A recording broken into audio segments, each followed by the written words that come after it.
Le combat contre le coronavirus pourrait durer des semaines, mais les conséquences sur l'économie se feront sentir bien plus longtemps.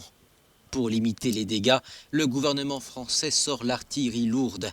Le président Emmanuel Macron a assuré que l'État protégerait les salariés et les entreprises.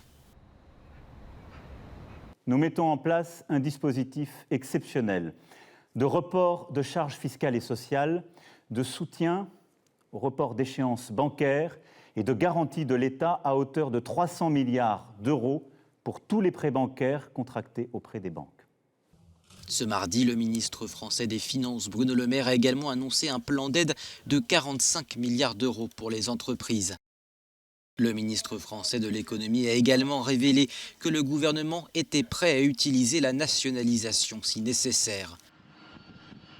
La nationalisation, une mesure que le gouvernement italien veut mettre en place pour sauver Alitalia, la principale compagnie aérienne du pays, déjà fragilisée par des dettes croissantes.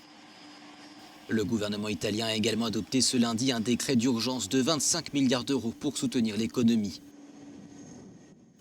De son côté, l'Allemagne a annoncé 550 milliards d'euros aux entreprises sous forme de crédit. C'est le plan d'aide le plus important de l'histoire du pays depuis l'après-guerre. Les entreprises des secteurs du tourisme et des services, parmi les plus touchés par l'épidémie de coronavirus, sont les candidats les plus probables. La compagnie aérienne allemande Lufthansa devrait notamment supprimer 2 tiers de ses vols dans les prochaines semaines.